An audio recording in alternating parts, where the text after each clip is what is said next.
अस्सलाम वालेकुम and welcome to current tutorials. आज हम इलेक्ट्रिक ड्राइव के बारे में कुछ बेसिक चीजें पढ़ेंगे।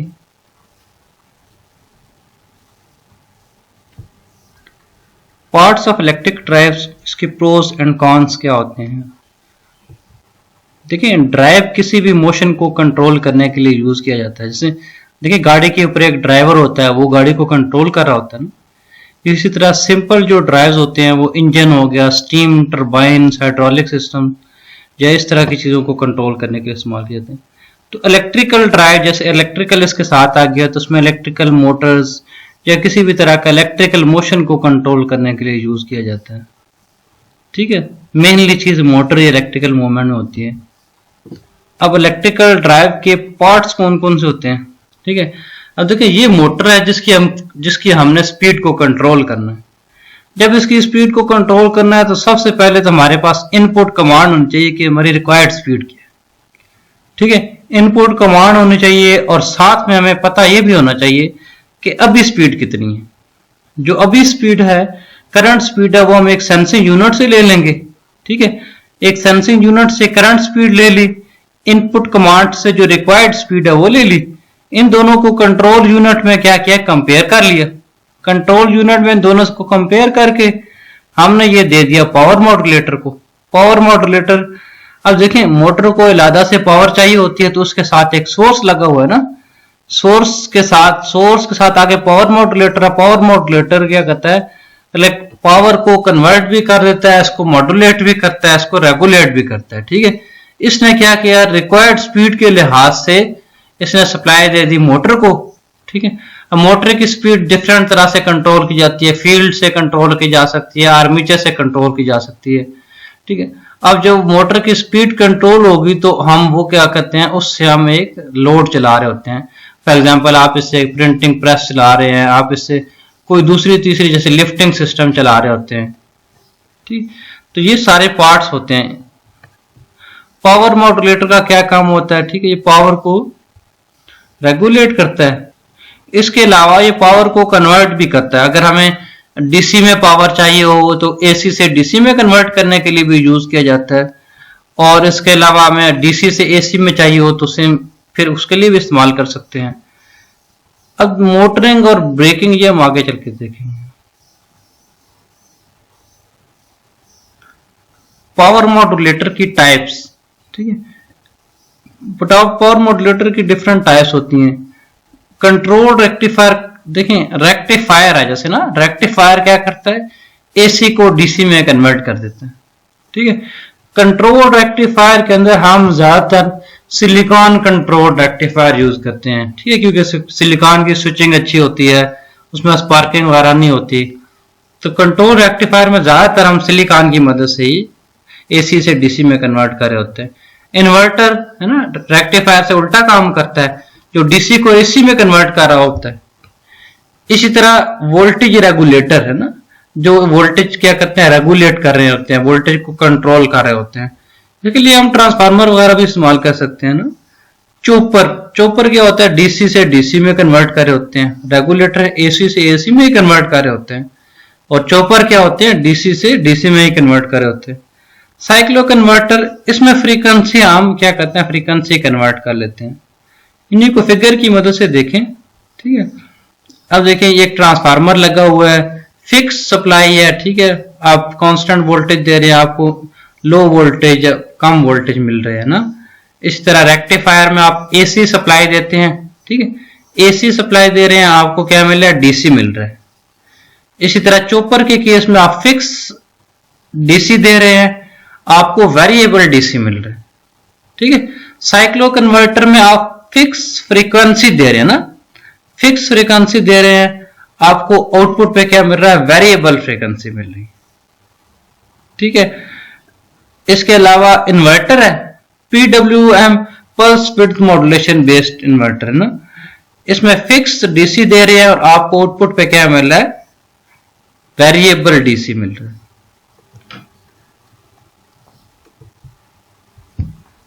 कंट्रोल यूनिट, देखिए कंट्रोल यूनिट जैसे ऊपर आपने फिगर में देखा था, ये देखें ना, कंट्रोल यूनिट का क्या काम होता है, जो फीडबैक हो के सेंसिंग यूनिट से ले रही होती है। ठीक है, उसको उसकी चीज उस करंट स्पीड को और जो रिक्वायर्ड स्पीड है इसको कंपेयर करके अपने आउटपुट किसको दे रहा होता है, पावर मॉड्यूलेटर को। ठीक है, इसी तरह सेंसिंग यूनिट का क्या काम होता है, सेंसिंग यूनिट जैसे अभी आपने वहां पे फोटो में देखा कि सेंसिंग यूनिट जो है मोटर की स्पीड को सेंस कर रहा है ना। अगर ये सेंस कर रहा है तो ये देखिए इसके अंदर कोई ट्रांसड्यूसर लगा हुआ हो सकता है, ये मोशन को इसमें ऑप्टिकल वेव्स को इलेक्ट्रिकल में कन्वर्ट करके इसमें दे रहा हो। और क्या चीज रहेगी इसमें जी, एडवांटेजेस क्या होते हैं, इसमें wide range of speed control कर सकते हैं, ये सिस्टम को पोल्यूट नहीं करता। ठीक है, इसके अलावा इसमें 4 क्वाड्रेंट स्पीड कंट्रोल होता है कि आप मोटरिंग और ब्रेकिंग दोनों के केस में इसको इस्तेमाल कर सकते हैं। इसको हम क्या कहते हैं, फॉरवर्ड और रिवर्स दोनों के केस में डीसी मोटर्स को हम इस्तेमाल कर सकते हैं, उसमें कनेक्शन हम चेंज कर सकते हैं। और सप्लाई जब हम वेरिएबल वोल्टेज दें तो उसकी स्पीड भी हम कंट्रोल कर सकते हैं। ठीक है, इसमें मैकेनिक देखो जैसे इलेक्ट्रिकल ड्राइव है, सिस्टम ऑटोमेशन हो गया तो उसमें मैकेनिकल गियर की जरूरत नहीं होती। ठीक है, डिसएडवांटेजेस का क्या है कि देखिए अगर पावर फेलियर हो गई तो पूरे का पूरा सिस्टम क्या होगा, खराब हो गया ना। अब इसकी इनिशियल कॉस्ट बहुत ज्यादा होती है। अब देखिए जैसे पहली बात की थी पावर फेलियर, तो ये वहां ज्यादा वो कंपैटिबल होता है जहां पे इलेक्ट्रिसिटी हो।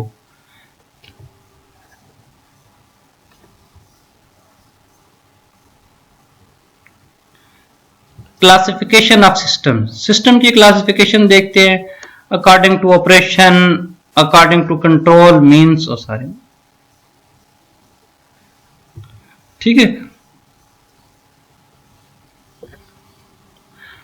System classification of system according to mode of operation. देखिए मोड ऑफ ऑपरेशन 3 तरह से हो सकते हैं, एक कंटिन्यूसली है ना, एक क्या चीज है जो कोई भी मशीन है वो कंटिन्यूसली चल रही है। ठीक है, जैसे हमारे पास पेपर मिल्स होते हैं, पंप्स होते हैं, वो कंटिन्यूसली सिस्टम को फीड कर रहे होते हैं। हमारा ये रेफ्रिजरेशन सिस्टम होता है, एसी सिस्टम होता है, ये कंटिन्यू सिस्टम को फीड कर रहा होता है। शॉर्ट टाइम है ना, short time drive, short time drive देखें जैसे आप किसी गेट पे पहुंचते हैं तो दरवाजा आपके लिए खुल जाता है ना, फिर वो बंद हो जाता है, तो शॉर्ट टाइम के लिए चलते रहते हैं। इंटरमीडिएट ड्यूटी ड्राइव्स जैसे ट्रॉलीज होते हैं, कुछ देर के लिए चले फिर रुक गए, फिर चले फिर रुक गए। अब शॉर्ट टाइम और इंटरमीडिएट में फर्क है। देखें शॉर्ट टाइम में एक ही काम हो रहा है लेकिन थोड़ी देर के लिए हो रहा है, फिर वो 0 पे चला जाता है, फिर वो चला होता है, फिर 0 पे चला जाता है। इंटरमीडिएट में क्या है, एक स्टेप आगे जाना है, फिर उसके बाद एक स्टेप और आगे जाना है, फिर उसके बाद एक और आगे स्टेप जाना है ना। Classification of system according two means of control, system की क्लासिफिकेशन देखते हैं मीन्स ऑफ कंट्रोल के लिहाज से। देखिए मैनुअल सिस्टम वो होता है जिसको हम खुद अपने हाथों से चला रहे हो ना। सेमी ऑटोमेटिक होता है जिसमें कुछ हिस्सा ऑटोमेटिक हो, कुछ मैनुअल हो ना। और ऑटोमेटिक टोटली उसमें किसी किस्म का कोई बाहर से कोई दाखिलत ना हो। देखें जैसे आप साइकिलिंग कर रहे होते हैं, इसके अलावा आप कटिंग शटिंग हाथ से कर रहे होते हैं, वो सारा मैनुअल होता है ना। सेमी ऑटोमेटिक में कुछ ऑटोमेशन आ जाती है, जैसे फॉर एग्जांपल आपने साथ में टाइमर लगा दिया, आपने क्या किया एसी के साथ कुछ खुद उसको सेट कर दिया एक लेवल के ऊपर, दूसरा क्या कर दिया उसको बता दिया कि इस लेवल के ऊपर हो जाओ। ठीक है, ऑटोमेशन सिस्टम वो होता है जिसमें इंसान की किसी तरह से जरूरत नहीं होती। क्या आप पीएलसी बेस सिस्टम बना देते हैं और वही खुद ही बहुत चलता रहता है। ठीक है, जैसे मुर्गियों की फीडिंग वगैरह होती है, वो क्या होता है खुद ही खुद से उसको आगे फीड करना होता है, उसमें सफाई वगैरह भी हो रही होती है।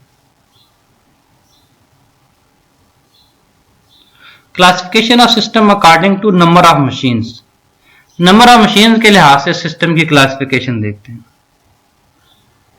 अच्छा, individual drive, group drive, multi motor drive, इनको ना हम 1 बाय 1 डिस्कस करते हैं। ग्रुप ड्राइव, इसमें देखिए सारी मोटर जो हैं एक ही ग्रुप की फॉर्म में एक ही सिस्टम के साथ चल रही होती है। ठीक है, जब सारी मोटरें एक ग्रुप में चल रही होती हैं तो सिस्टम क्या होता है, इकोनॉमिकल होता है ना। एक ही सिस्टम, एक ही ड्राइवन सिस्टम के साथ या एक ही ड्राइव के साथ मतलब एक ही ऑपरेटिंग सिस्टम से सारी मोटर्स को कंट्रोल किया जा रहा होता है, ठीक है, एक ही ग्रुप में सारों को चलाया जा रहा होता है। लेकिन ये है कि जब देखें इसमें मोटर्स, इस केस में जब सारों को एक ही सिस्टम से चलाया जा रहा है तो इसकी एफिशिएंसी और फॉल्ट्स का इशू होता है। इसी तरह इंडिविजुअल ड्राइव में हर मोटर को अलग-अलग चलाया जा रहा होता है, ठीक है। जब हर मोटर को अलग एक इंडिविजुअल मैकेनिज्म से चलाया जाता है तो उस केस में क्या होता है, पावर लॉस ज्यादा होता है लेकिन सिस्टम जो होता है हमारा एफिशिएंट होता है। जैसे हमारे पुलीज होती हैं, गियर सिस्टम होता है। तो ग्रुप ड्राइव में एक साथ चला रहे होते हैं, इंडिविजुअल ड्राइव में क्या करते हैं, हम हर एक सिस्टम को अलग मैकेनिज्म से चला रहे होते हैं। मल्टी मोटर ड्राइव, इस केस में जो सिस्टम का मैकेनिज्म है वो एक सेपरेट ड्राइव मोटर से चलाया जा रहा होता है, ठीक है, क्योंकि सिस्टम के अंदर मुख्तलिफ इंडिविजुअल सिस्टम ऑपरेट करते हैं तो हर एक चीज का अपना ओन मैकेनिज्म होता है। जब मल्टी मोटर ड्राइव में हर मोटर अपना अलग से मैकेनिज्म के साथ चलती है और उनको एक अलग ड्राइविंग के लिए एक अलग से मोटर लगाई जाती है, ठीक है। जब ऐसा काम किया जाता है तो सिस्टम जो होता है अब आप उसको चला सकते हैं, रोक सकते हैं अपनी मर्जी की मदद से।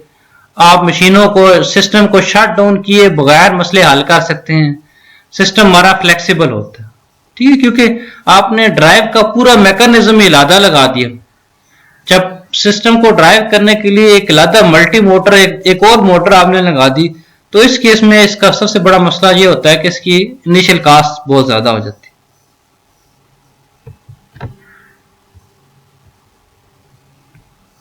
According to dynamics and transients, system की क्लासिफिकेशन, अनकंट्रोल्ड ट्रांजिट पीरियड्स और कंट्रोल्ड ट्रांजिट पीरियड्स। देखिए अनकंट्रोल्ड ट्रांजिट पीरियड्स वो होते हैं जैसे आपका सिस्टम चल रहा है, अचानक से लाइटनिंग हो गई है ना, ये ट्रांजिट रिस्पांस आ गया लेकिन अनकंट्रोल्ड, आप जो लाइटनिंग हो रही है उसको आप कंट्रोल नहीं कर सकते, ठीक है। कंट्रोल ट्रांजिट पीरियड्स अचानक से कोई सिस्टम के अंदर अपने सिस्टम की अपने मसले की वजह से कोई अचानक रिस्पांस में कोई खराबी आ गई, उस कंट्रोल ट्रांजिट पीरियड्स को हम कंट्रोल कर सकते हैं ना। Classification of system according to method of speed control.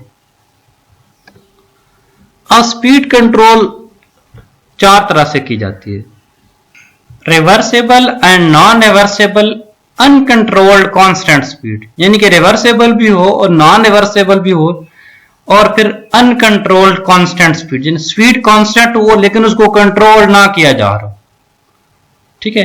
Reversible and non reversible step speed control, देखें रिवर्सेबल भी है और नॉन रिवर्सेबल भी है लेकिन उसको आप स्टेप बाय स्टेप क्या कर रहे हैं, कंट्रोल कर रहे हैं, ठीक है। वेरिएबल पोजीशन कंट्रोल, आप डिफरेंट पोजीशन पे ले जाते हैं, डिफरेंट एंगल्स पे ले जाते हैं। Reversible and non reversible speed smooth speed control, आप देखिए ऊपर वाले केस में स्टेप बाय स्टेप कंट्रोल कर रहे थे, यहां पे क्या है, स्मूथ स्पीड कंट्रोल है। तो ये चार क्लासिफिकेशन होती है अकॉर्डिंग टू स्पीड कंट्रोल, ठीक है। रिवर्सेबल एंड नॉन रिवर्सेबल में तीन तरह से आ जाती है, एक अनकंट्रोल्ड कांस्टेंट स्पीड, ठीक है, एक स्टेप कंट्रोल स्पीड और तीसरा क्या होता है, स्मूथ कंट्रोल, है ना, जो, और आखिरी वाला क्या है, variable position control. Selection of drive, electrical drive selection के लिए कौन कौन सी चीजें जरूरी हैं। अब सिलेक्शन के लिए सबसे पहले चीज उसकी ऑपरेटिंग कंडीशंस, ठीक है, किस कंडीशन में उसने चलना है, जो रिक्वायर्ड टॉर्क है, कैरेक्टरिस्टिक्स है, स्पीड रेगुलेशन है, किस स्पीड में आपको चाहिए, ड्यूटी साइकिल्स क्या है, आपने कितने क्वाड्रेंट्स में उसको चलाना है, सिंगल क्वाड्रेंट कंट्रोल चाहिए, 2 क्वाड्रेंट चाहिए या 3 क्वाड्रेंट या 4 क्वाड्रेंट कंट्रोल चाहिए, सिस्टम के अंदर फ्लक्चुएशंस आ रही हैं या नहीं आ रही। Transit operation requirement, transit requirements आपके सिस्टम के अंदर क्या है, असरेशन, डीएसरेशन, आप ब्रेकिंग, मोटरिंग या starting, reversible, non reversible performance आपको चाहिए। Requirements related to the source, आपके सोर्स किस तरह का है, वोल्टेज सोर्स के लिहाज से, आपके लोड फैक्टर के लिहाज से, आपके रीजनरेटिव पावर के लिहाज से, ठीक है। चौथी बड़ी इंपॉर्टेंट चीज है कि कैपिटल और रनिंग कॉस्ट, है ना, कि कैपिटल कॉस्ट कितनी होगी और रनिंग कॉस्ट कितनी होगी, मेंटेनेंस इसकी कितनी चाहिए होगी, इसकी आपकी नॉर्मल इसकी हाफ लाइफ कितनी होगी, यानी कितने अरसे तक ये चल सकती है या कितने अरसे तक हमारी रिक्वायरमेंट है। स्पेस एंड वेस्ट रिस्ट्रिक्शन, आपके पास जगह कितनी है, उसका वजन कितना होना चाहिए ना। अगर आप किसी फ्लोर के ऊपर लगा रहे हैं, फर्स्ट सेकंड थर्ड फ्लोर के ऊपर लगा रहे हैं, तो आप मशीन के वेट भी आप रिस्ट्रिक्टेड होंगे कि इससे ज्यादा आप ऊपर नहीं जा सकते, है ना। इन्वायरमेंट एंड लोकेशन, आपकी लोकेशन और इन्वायरमेंट के लिहाज से एक्सेसिबिलिटी हो गई, ठीक है, और इन्वायरमेंटल कंडीशंस क्या है, उसमें क्या आप उसको लगा सकते हैं या नहीं लगा सकते। हमारे सिस्टम कितना रिलायबल चाहिए, ठीक है, जितना ज्यादा रिलायबल सिस्टम चाहिए होगा उतनी ही ज्यादा कॉस्टली होगा ना।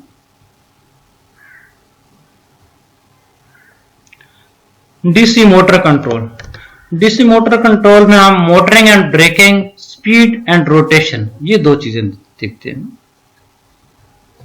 अब मोटरिंग एंड ब्रेकिंग, अब देखिए मोटर के अंदर ये डीसी मोटर की ये खसूसियत है कि इसको हम चारों क्वाड्रेंट्स में, यानी कि इसको हम एज ए मोटर भी चला सकते हैं, एज ए जनरेटर भी चला सकते हैं, ठीक है। मोटरिंग के केस में फॉरवर्ड मोटरिंग भी हो सकती है, रिवर्स मोटरिंग भी हो सकती है। इसी तरह जनरेटिंग यानी कि ब्रेकिंग के केस में फॉरवर्ड ब्रेकिंग भी हो सकती है और रिवर्स ब्रेकिंग भी हो सकती है, ठीक है। मोटरिंग मोड में मोटर जो है सिंपली एज ए मोटर काम करती है। ये क्या करती है, मोटर मैकेनिकल एनर्जी को इलेक्ट्रिकल एनर्जी में कन्वर्ट कर देती है। ब्रेकिंग मोड में क्या होता है जी, मोटर उल्टा काम करती है, मोटर मैकेनिकल एनर्जी को इलेक्ट्रिकल एनर्जी में कन्वर्ट करती है, ठीक है। ये काम उसके अंदर जो रेजिडुअल फ्लक्स होता है उस मैकेनिज्म के तहत ये काम किया जाता है डीसी के केस में। अच्छा,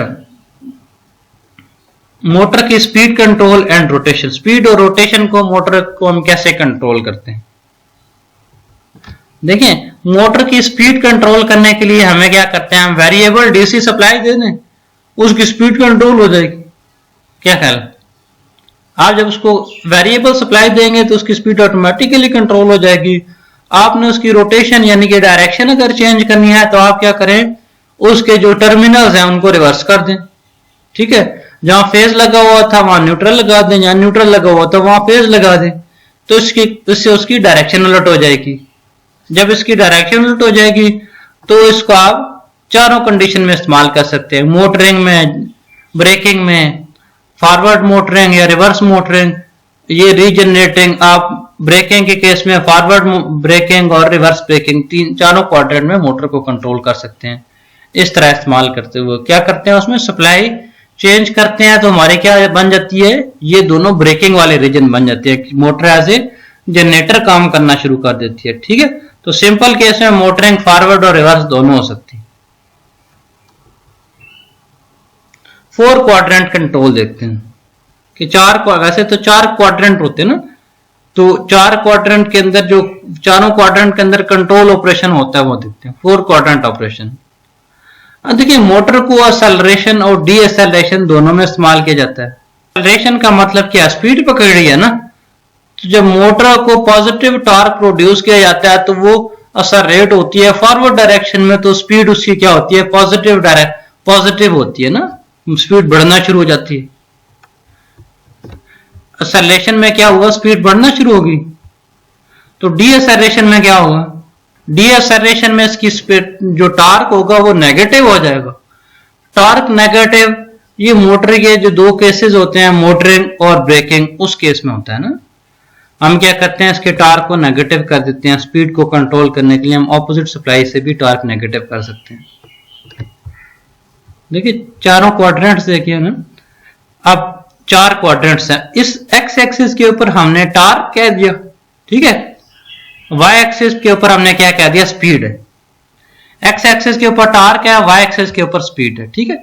ये पॉजिटिव होता है ना, ये नेगेटिव होता है, इसी तरह ये पॉजिटिव और ये नेगेटिव, ठीक है। अब ये फर्स्ट क्वाड्रेंट है, इसमें टॉर्क और स्पीड दोनों पॉजिटिव होंगे, इसमें स्पीड पॉजिटिव टॉर्क नेगेटिव, इसमें दोनों नेगेटिव, इसमें स्पीड नेगेटिव और टॉर्क पॉजिटिव।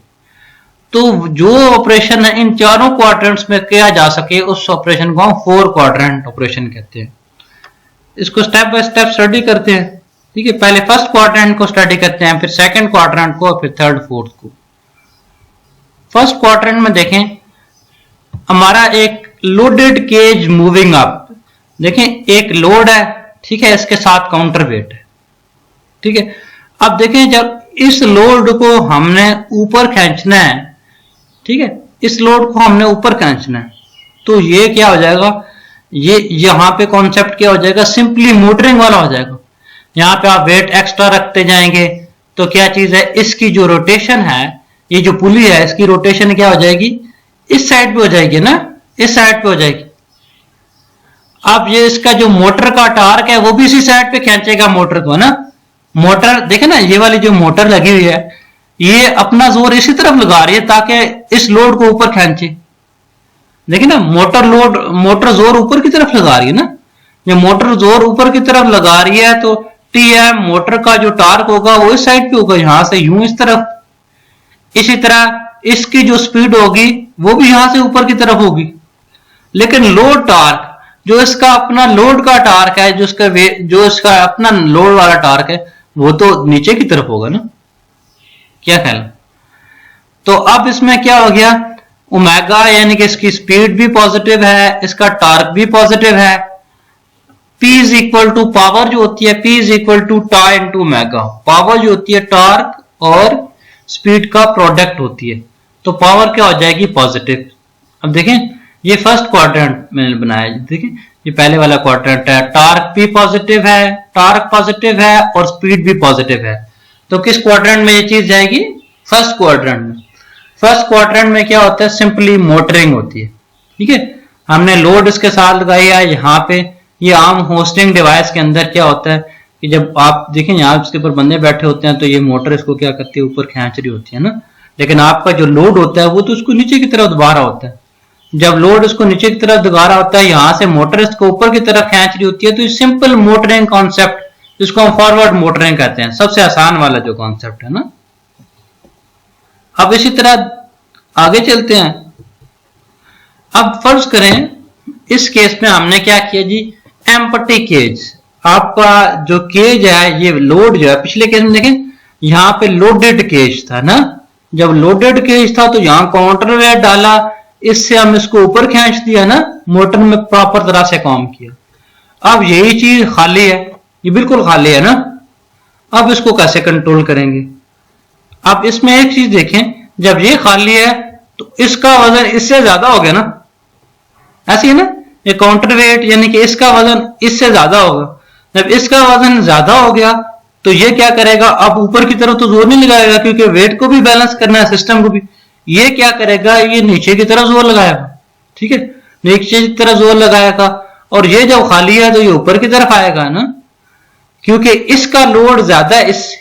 जब इसका लोड ज्यादा है इससे तो ये टीएल जो ऊपर की तरफ होगा और टीएम क्या हो जाएगा, नीचे की तरफ हो जाएगा। अब इसकी अपनी मूवमेंट क्या है, ऊपर की तरफ है, तो इसकी अपनी मूवमेंट यहां से इस तरफ आ गई। ये क्या है, पॉजिटिव हो गया, ये इसके ऑपोजिट है तो ये नेगेटिव हो गया। जब स्पीड पॉजिटिव है, टॉर्क नेगेटिव है, तो कौन सा क्वाड्रेंट आता है, देखें ऊपर चले जाए, स्पीड पॉजिटिव है, स्पीड पॉजिटिव फर्स्ट या सेकंड, ठीक है। जब स्पीड पॉजिटिव है, टॉर्क नेगेटिव है, तो वो कौन सा आ गया, सेकंड क्वाड्रेंट, ठीक है। पिछले केस में स्पीड भी पॉजिटिव थी, टॉर्क भी पॉजिटिव था, तो फर्स्ट क्वाड्रेंट आ गया। और स्पीड पॉजिटिव है, टॉर्क नेगेटिव है, तो सेकंड क्वाड्रेंट आ गया, ये सेकंड क्वाड्रेंट, ठीक है। इसको हमने सेकंड क्वाड्रेंट में रख दिया। अब देखें यहां पे पावर क्या है, P is equal to tau into omega, ठीक है। ये एक पॉजिटिव है, एक नेगेटिव है, तो पावर क्या हो जाएगी, negative. P is equal power negative, ये गलत लिखा हो यहां पे, पावर इस केस में क्या है, नेगेटिव है। जब पावर नेगेटिव है तो ये ब्रेकिंग वाला कॉन्सेप्ट है ना। ब्रेकिंग में कौन सी ब्रेकिंग है, ये फॉरवर्ड ब्रेकिंग है, ठीक है। जब स्पीड ऑफ फोर्स पॉजिटिव है तो इसकी क्या हो जाएगी, ये पावर लेगी सिस्टम से। इसी तरह थर्ड क्वाड्रेंट में चलते हैं। अब देखिए थर्ड क्वाड्रेंट में हमने क्या किया, एम्प्टी केज है लेकिन ये नीचे इसको हमने लेके जाना है ना।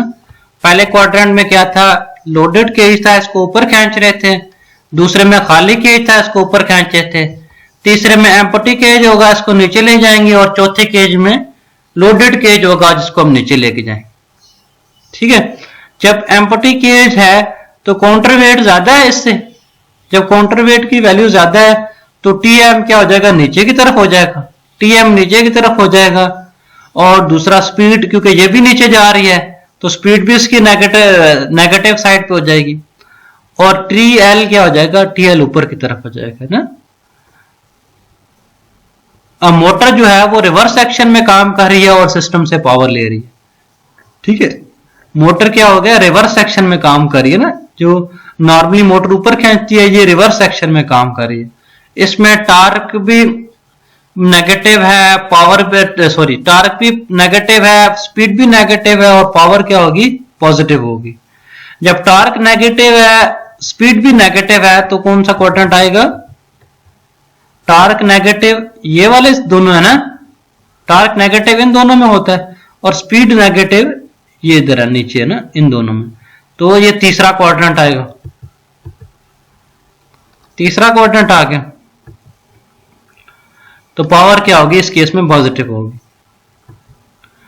अब सबसे एंड वाला फोर्थ क्वाड्रेंट, हम देखिए लोडेड केज है, ठीक है, लोडेड केज है, इसको हमने नीचे भेजना है ना, और नीचे लेके जाना है। जैसे बोरिंग की मशीन होती है, उसमें क्या होता है, आपकी बोकी लगी होती है, कभी आप उसको ऊपर खींचते हैं, कभी उसको नीचे डालते हैं ना, नीचे गिराते हैं। जब नीचे गिराते हैं तो इसकी स्पीड क्या होती है, स्पीड इसकी इस नीचे वाली डायरेक्शन में होती है, लेकिन जो मोटर जोर लगा रही होती है वो ऊपर वाली डायरेक्शन में लगा रही होती है, ताकि वो एक आसानी से एक स्मूथ वे में वो ट्रांजिशन हो, ठीक है। और लोड क्या होगा, नीचे की तरफ जा रहा है, ठीक है, लोड और लोड की डायरेक्शन नीचे वाली साइड पे है। स्पीड नेगेटिव है, टॉर्क पॉजिटिव है, ठीक है, स्पीड नेगेटिव है, नीचे की तरफ जा रही है, टॉर्क ऊपर की तरफ है मोटर का, तो टॉर्क क्या हो गया, पॉजिटिव है। तो P is equal to tau into mega, power क्या होगी, नेगेटिव। या पावर नेगेटिव हो जाएगी तो फिर ये कौन सा हो जाएगा, रिवर्स ब्रेकिंग। इसको रीजनरेटिव एक्शन भी कहते हैं ना। तो देखें एज ए जनरेटर के तौर पे काम कर रही होती है, क्योंकि देखें अब मोटर के अंदर ये उल्टा कॉन्सेप्ट इस्तेमाल हो रहा होता है इस केस में। सारों को इकट्ठा देखते हैं, ठीक है। पहले में लोडेड केज था, काउंटरवेट था, आपने इसको ऊपर खींचना था, ओमेगा भी पॉजिटिव, टार्क भी पॉजिटिव। जब ओमेगा और टार्क दोनों पॉजिटिव आ गए तो फर्स्ट क्वाड्रेंट, ठीक है। तो आम क्या सेन क्या आ गया, फॉरवर्ड मोटरिंग। अब वही एम्प्टी केज है, जब एम्प्टी केज है तो मोटर ने क्या करना है, मोटर की टार्क क्या है, नीचे वाली साइड पे है, लेकिन स्पीड ऊपर की तरफ है क्योंकि इसको ऊपर खींचना है। अब इस केस में ओमेगा पॉजिटिव टार्क नेगेटिव, जब ओमेगा पॉजिटिव टार्क नेगेटिव तो सेकंड क्वाड्रेंट, ठीक है, फॉरवर्ड ब्रेकिंग। इसी तरह एम्प्टी केज है, एम्प्टी केज में क्या होगा, एम्प्टी केज को नीचे लेके जाना है, एम्प्टी केज को नीचे लेके जाना है तो ये क्या होगा, ओमेगा क्या हो गया, नेगेटिव, ओमेगा नेगेटिव। इसी तरह मोटर ने भी इसी तरह जोर लगाना है कि खाली को नीचे लेके जाना है ना, तो इसमें क्या हो जाएगा, दोनों नेगेटिव, टार्क और ओमेगा दोनों नेगेटिव, पावर पॉजिटिव, ठीक है। जब टार्क ओमेगा दोनों नेगेटिव हो जाएंगे तो क्वाड्रेंट थर्ड आ जाएगा। इसी तरह लोडेड केज को नीचे लेके जाना है, लोडेड केज को नीचे लेके जाना तो इसकी ओमेगा नीचे की तरफ जा रहा है ना, और टार्क ये मोटर जो है ऊपर की तरफ जोर लगाएगी। देखिए ना, ये लोडेड है ना, लोडेड के लिए तो नीचे नहीं इसको दबाएगी, इसका मोटर का लोड क्या हो जाएगा, इसको स्पेसिफिक एक ऑर्गेनाइज्ड वे में लेके जाने के लिए ये ऊपर ही जोर लगाएगी, लेकिन थोड़ा लगाएगी। तो एक ओमेगा जो है इस केस में नेगेटिव है, टॉर्क पॉजिटिव है, तो ये फोर्थ क्वाड्रेंट आ जाएगा। इस तरह हम 4 क्वाड्रेंट से कंट्रोल कर सकते हैं।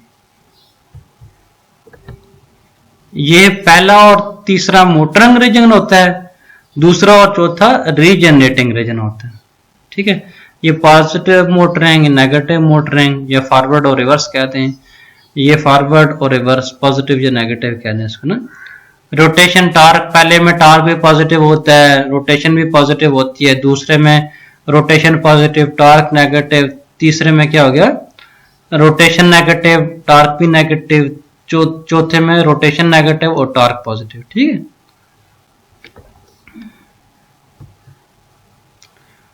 रोटेशन और स्पीड वही हम अभी जो डिस्कस कर चुके हैं कि फॉरवर्ड और रिवर्स ब्रेकिंग के केस में ना, रोटेशन को कैसे कंट्रोल करते हैं आप, पॉजिटिव और नेगेटिव सप्लाई चेंज करते हैं।